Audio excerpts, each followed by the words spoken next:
anatomist and physiologist. This lecture is all about the lymphatic system. Our goals for this lecture are three main things. We really want to talk about the anatomy of the lymphatic system, but it also has some relationships to the blood vessels and other stuff in the body that we'll get to. So we'll talk about that. We'll talk about lymphoid cells, tissues, and organs. But a lot of this point, the second point, will come back in immune because it plays a big immune function. So we'll talk about this again a little bit later too.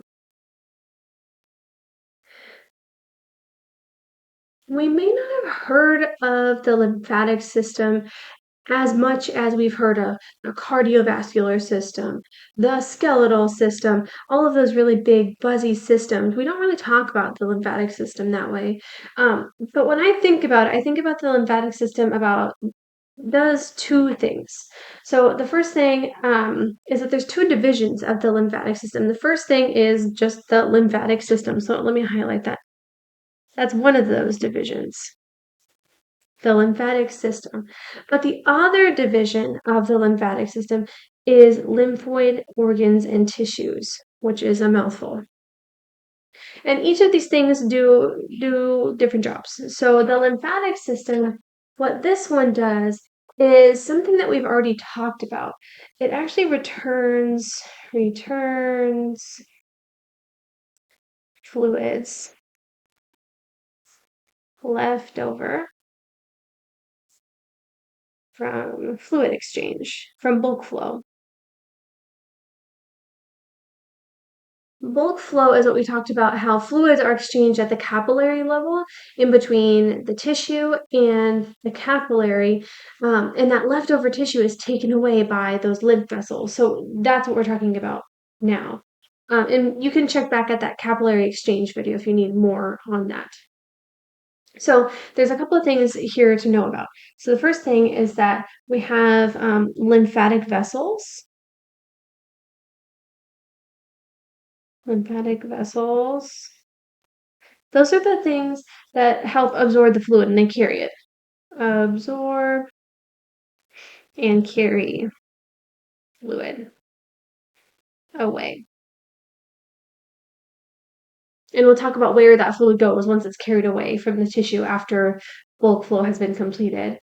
But lymph, that fluid is called lymph. The fluid is called lymph. So inside of the lymphatic vessels is lymph. Okay. And that fluid, lymph literally means like it's Latin or Greek or something for clear water. It's just the leftover interstitial fluid that's absorbed from those tissues. And then the last thing are lymph nodes. A node is like a collection of stuff. And so lymph nodes is just a collection of stuff in the lymphatic system. But the lymph nodes, they let the lymph, the fluid, flow through them, and it has like it's a cleaning thing. So it cleans the fluid, cleans the fluid.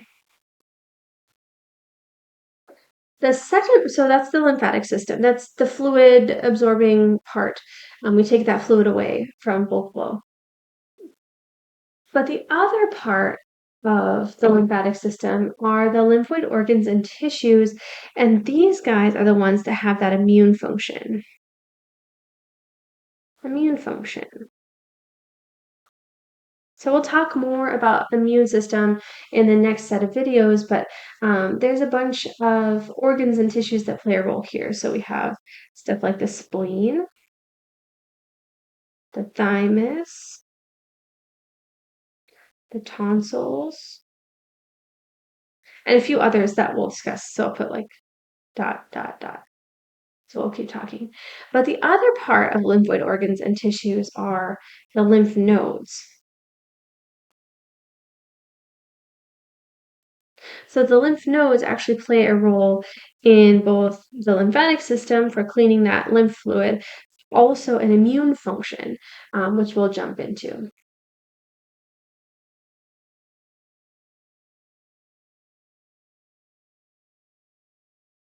In this diagram, we're looking at kind of generally how those lymph vessels are organized. Remember that the lymphatic system, so I'll write this is the lymphatic system.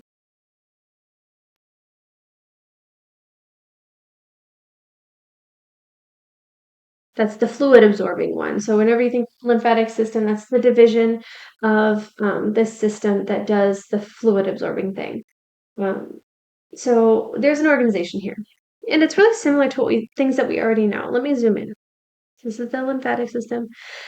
We have the smallest vessels are called capillaries. They're called lymphatic capillaries. And the smallest blood vessels that we have are called capillaries. So that's nice. We don't have to learn anything new. Then those capillaries get a little bit bigger, and then they get called collecting lymphatic vessels.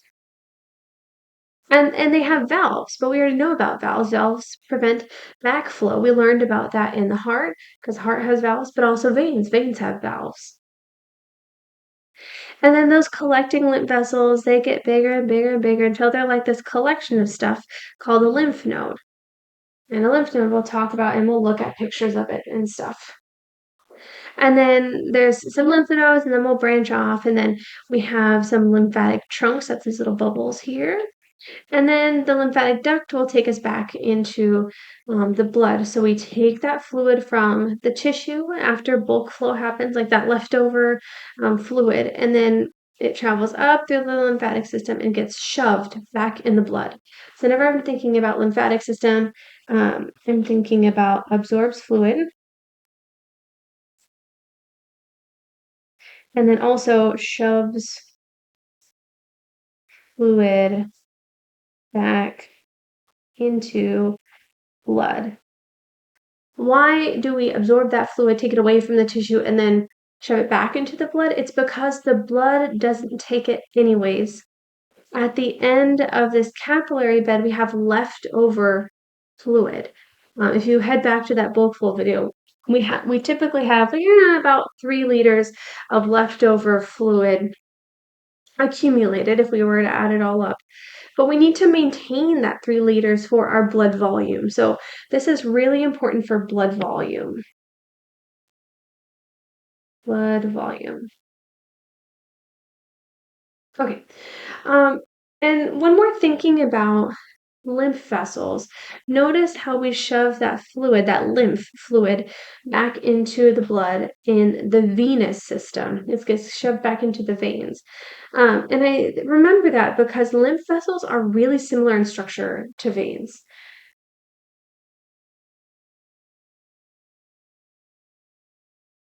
Okay.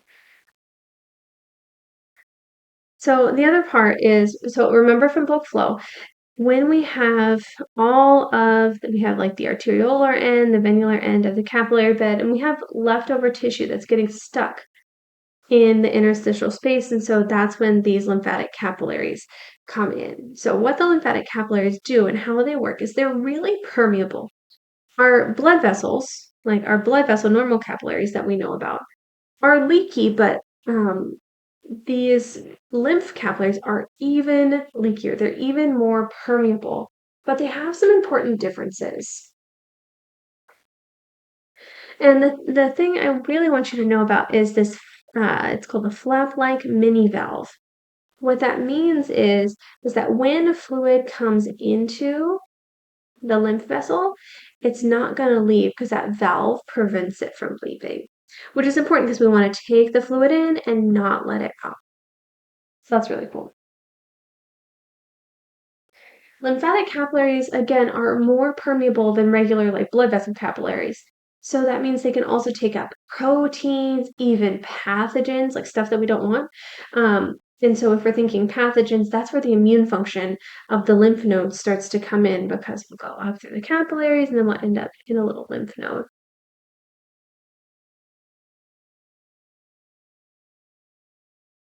Okay.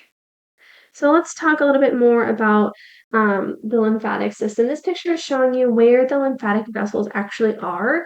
Generally, our lymphatic vessels are pretty variable from person to person, but generally this is what we're looking at. These are the major ones. There's two major drainage machines in the lymphatic system for all of the fluid that we just got from the tissues. So some of it is drained by, remember two, so some of it is drained by the right lymphatic duct. That's everything that's in green in this picture. So here's the entrance of the right lymphatic duct. And so that's right here. So the right lymphatic duct shoves that fluid back into the blood, and that's for everything that's green. The other drainage machine that we have is called the thoracic duct. So thoracic duct. And that's everything that's in red here gets drained by the thoracic duct. And it's labeled right here, entrance of the thoracic duct. And again, it gets shoved back into blood right here. Because lymph vessels are pretty low in pressure, they use similar methods as veins to move fluid around, like the skeletal muscle pump, the respiratory pump, and the lymph vessels have valves to prevent backflow. But the important part is this drainage thing, so I want to talk to you about that, but we need to zoom in first. So the two drainage machines of the lymphatic system are the right lymphatic duct and the thoracic duct rather. But they both drain into the same types of areas. Notice that the right lymphatic duct drains into this region that I'm highlighting right here. And then the left, I'll highlight it in pink actually. And then the thoracic duct drains into a similar area here. It's the junction of where the jugular and the subclavian veins meet. Similarly to the thoracic duct, jugular, subclavian veins, they meet on the right and then on the left, depending on who you are.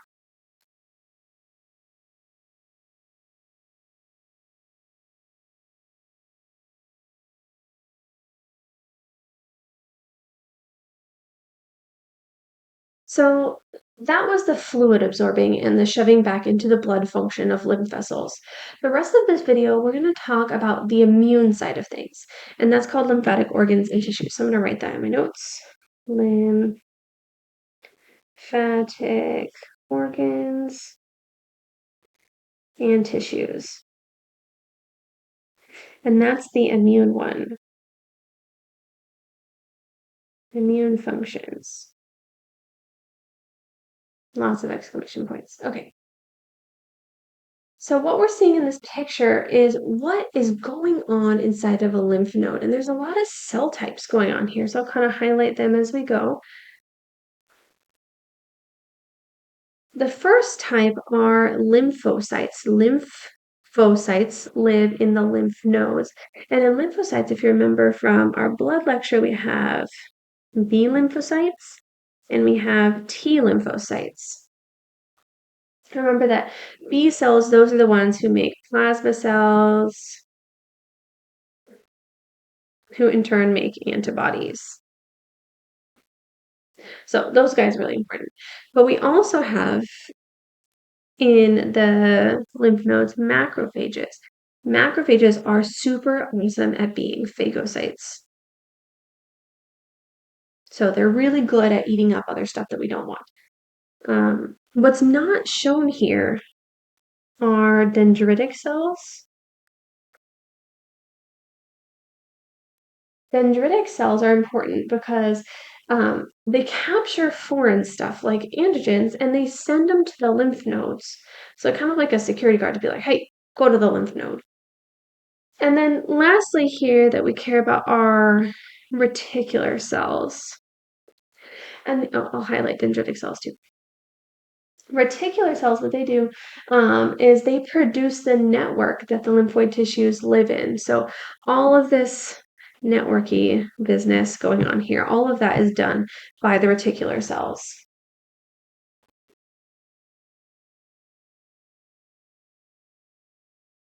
What happens in the lymphoid tissues is that lymphocytes mostly hang out in there and they can activate and divide. But in the lymphoid tissues, it's also the place where lymphocytes are looking around and they watch for foreign invaders, like a security team, like they're watching the security videos. But remember that lymphocytes can enter and leave the blood, so they can move around to wherever they're needed. And this is how they perform their security rounds. They go through the blood, they check it out, they stop at the lymphatic tissues, they check up on things, and then they're back on rotation. So they're like security guards. They'll sit and watch and wait for a minute, but then they'll go take some rounds. So this picture here is showing you the lymphoid organs and where they're located. There's quite a few, but we're going to get started. So there's two primary lymphoid organs. Primary lymphoid organs are the thymus. The thymus is this little guy right in between the ribs, or right in between the lungs, rather. And the other one is the red bone marrow, not just in the humerus, but anywhere there's red marrow. So remember that red marrow, that is where hematopoiesis occurs. Make blood cells. The red bone marrow is where we make blood cells. That's where hematopoiesis happens. That's really important. And then once those blood cells are made, they enter the bloodstream through some of those capillaries in the red marrow. But remember, I told you we're talking about lymphocytes, right? Remember, I told you that there's B lymphocytes and T lymphocytes. So B lymphocytes mature in the red bone marrow. B cells, also known as B lymphocytes, mature in the red marrow. And the B cell is for bone marrow. But we have T cells, T lymphocytes. T cells mature in the thymus. So T is for thymus.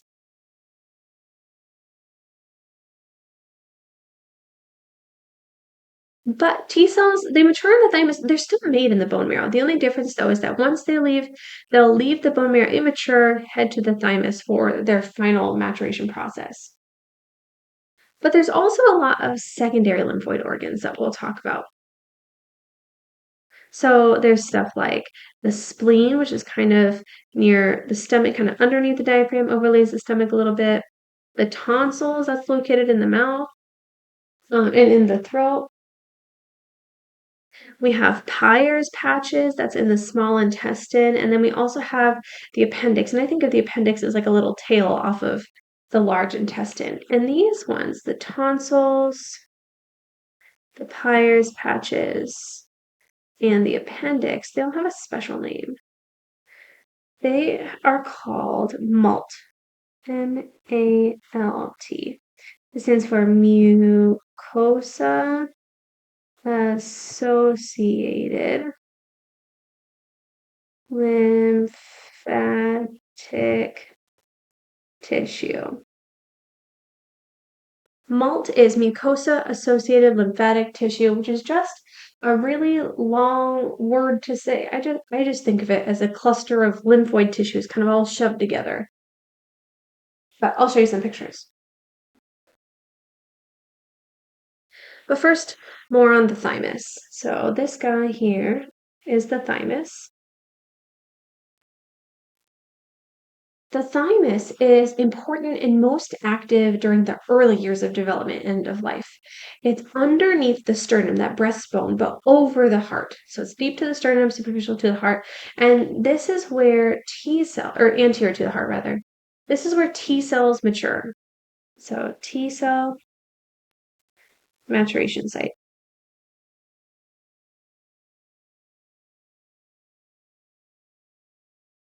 The thymus is really big in infancy, but it starts to shrink after puberty and it gets slowly replaced by fibrous tissue, fatty tissue as it starts to atrophy.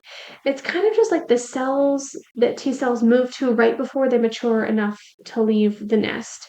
And so it's most active when we're younger because that's what we need to make the most T cells as we're like growing and learning and all the things. And then as we age, we slowly lose some of that thymus. So from the thymus, we'll jump into the lymph nodes. So this is a lymph node.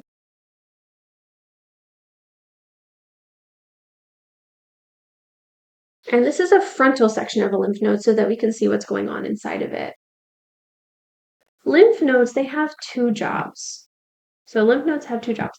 The first job that they have is to clean the lymph. So clean lymph. Remember, lymph is just the clear fluid that flows through the lymph vessels. And cleaning lymph works kind of like a filter. So inside of the lymph node is lots of macrophages. And macrophages do great because they eat the stuff that we don't want being shoved back into the blood. Because remember that when we clean the lymph, we shove it back into the blood eventually. But then the second job of a lymph node is that immune system activation. Immune activation. So lymphocytes can encounter antigens here, mount an attack on them, and lymph nodes usually get their source and collections of antigens here by dendritic cells. Remember, dendritic cells send them like, hey, you go to the lymph nodes. We don't like you. And so I think of dendritic cells as being like the bad guy delivery team, taking everything to the lymph vessel, or the lymph nodes rather, so that lymphocytes can do their thing. A lymph node has a similar structure in general to a lot of the organs that we'll discuss for the rest of the semester. So I'm gonna spend some time talking about that. So there's in the lymph node an inner part and an outer part. I'm gonna highlight the inner part. So the inner part I'll highlight in pink, and the inner part is called the medulla or the medulla. That's the inner part. So like all this inside stuff. And this is very approximate here. And then the outer part I'll do in like cyan color. The outer part has its own name. The outer part is called cortex. So this outer part is called the cortex. And I'm spending time to talk about that because anytime that we're talking about an organ that has a distinct inside part and a distinct outside part, it tends to be called the medulla and the cortex, the inside part and the outside part. Another trend that we'll see going forward in class is this term called hilum. A hilum is just like pretend that I'm taking my pen and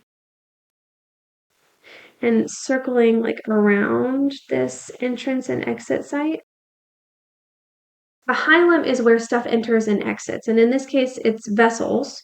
It's these efferent lymphatic vessels, but we could be talking about blood vessels, nerves, that kind of thing. So those are some trends I want you to keep your brain on: the cortex, the medulla, and the hilum. Okay, so back to the thing. In the cortex, we'll start by talking about the cortex. In the cortex, there's a lot of B cells and T cells doing their thing. And a lot of them are doing their thing. They're traveling through the cortex in these vessels called sinuses. So that's how everything moves through. The medulla also has lots of B cells and T cells doing their thing, but it's structured a little bit differently. So how does stuff enter and leave the lymph node? Notice the directions of these arrows here. So we have, oh, I forgot to highlight them, the afferent lymphatic vessels. Another trend I think is important to notice here. Afferent means going towards the important thing. And so the afferent lymphatic vessels bring lymph, or clear fluid from the tissues, to the lymph node. So afferent means entering the important thing. Afferent.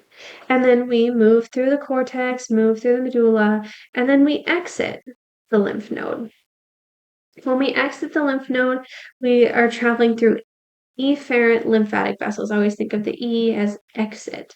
So anytime you're exiting an important thing, that's an efferent something. In this case, efferent lymphatic vessels. As the lymph is traveling through this lymph node, it's moving really slow, and that's really important so that the lymphocytes and macrophages have time to do their thing and get rid of the antigens, gobble them up, spit them out for parts, and all that good stuff. So it's the immune part of lymph node.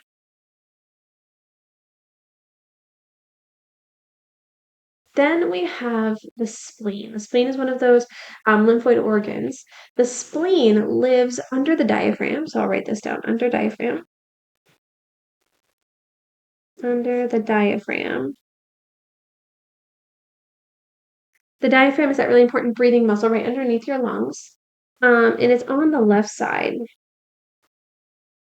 And it curls around at the front of the stomach a little bit. So kind of like situates itself a little bit anterior on the stomach. The spleen is where lymphocytes can proliferate. Proliferate is science for divide. So lymphocytes divide. So they make more of themselves. But lymphocytes also continue to surveil the body, watch out for foreign invaders. They do all of these things still because lymphocytes, they can kind of come and go as they please. The spleen also cleans the blood by taking old blood cells. Takes old blood cells. Ones that don't work anymore, ones that are defective, old platelets, that kind of thing, and recycles them for parts. Check back at our blood slides and those videos for more on what happens to red blood cells after they aren't good anymore. If we were to zoom in on this section of the spleen, that's what we're looking at next. This is still the spleen. So spleen. There's two major parts I want you to be aware of here. The first is the white pulp. The white pulp is all of like this very light pink stuff, almost white. The white pulp has the immune functions of the spleen. Immune functions. I remember white pulp because white blood cells, those are the ones with the immune function. So the white pulp of the spleen. But then we also have a red pulp of the spleen. And the red pulp is where red blood cells go to die. So it's the red blood cell graveyard.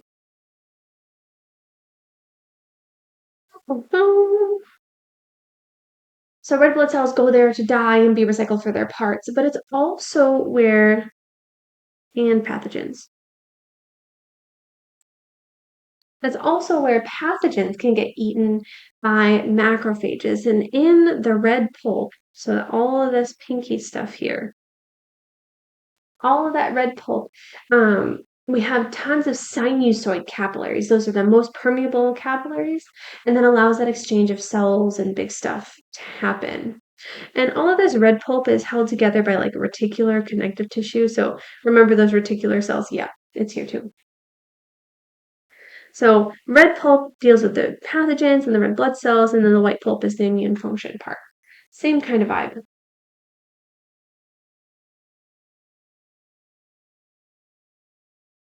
So now let's move on to the last part of it, which is all of these guys. These are the MALT, the mucosa-associated lymphoid tissue, the tonsils, Peyer's patches of the small intestine, and the appendix. Let's look at some pictures. So first, the tonsils. We have several tonsils located in the throat named after where they are. So we have the pharyngeal tonsil and the pharynx, that's up there. Here, I'll zoom in. We have the palatine tonsil in the palate, on the palatine bone, and then we have the lingual tonsil, lingual referring to the tongue.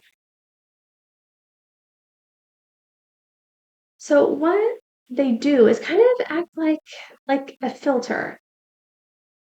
They take any pathogens that enter anywhere that there's a tonsil. So maybe that's through the air, maybe that's through the food that we eat. And they have little follicles and they form little caves. So this is what a tonsil looks like if we were to take like a section. And so there's lots of like infoldings here. Do you see that? Lots of infoldings. And those infoldings form these things which you call tonsillar crypts. A crypt is like where things hang out when they're dead, right? And so where bacteria can get trapped when we breathe it in or eat it in, or whatever is, we'll encounter this bacteria or whatever, it'll get stuck in this tonsil or crypt, which sounds like a bad idea, right? We don't want to trap the thing that we don't want. when the bacteria, they slowly work their way into the lymphoid tissue, and then it'll get destroyed. That seems so weird. It seems backwards because why would you want to intentionally take on bacteria, right? But the great thing is that this is a calculated risk.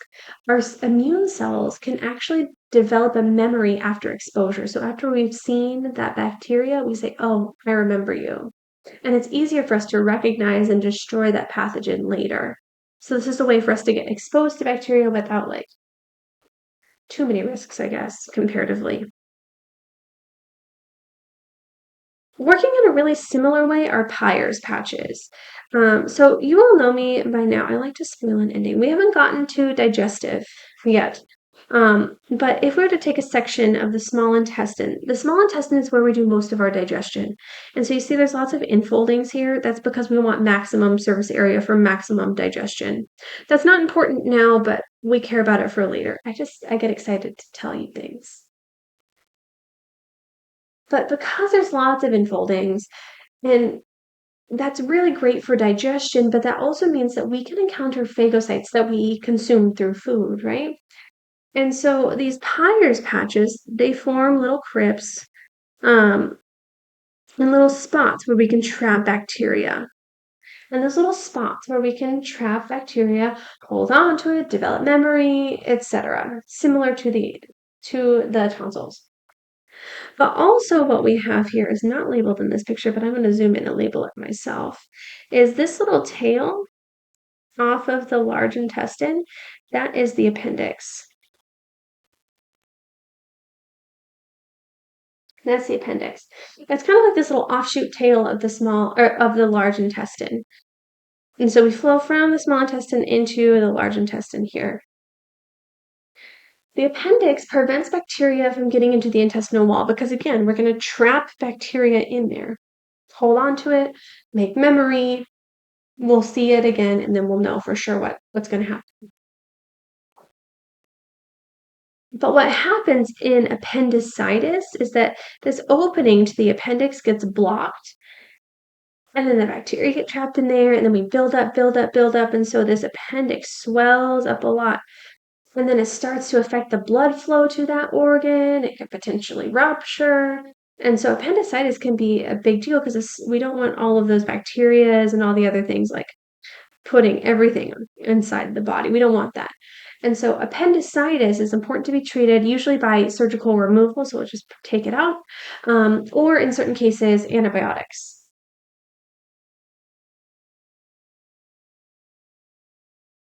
Okay, I really like this table from your textbook. It's table 20.1. This is a nice like one-pager summary of all the things that we discussed. There's a lot of like things going on anatomically speaking here, but for the lecture portion, I think absolutely these functions are enough for us at this time.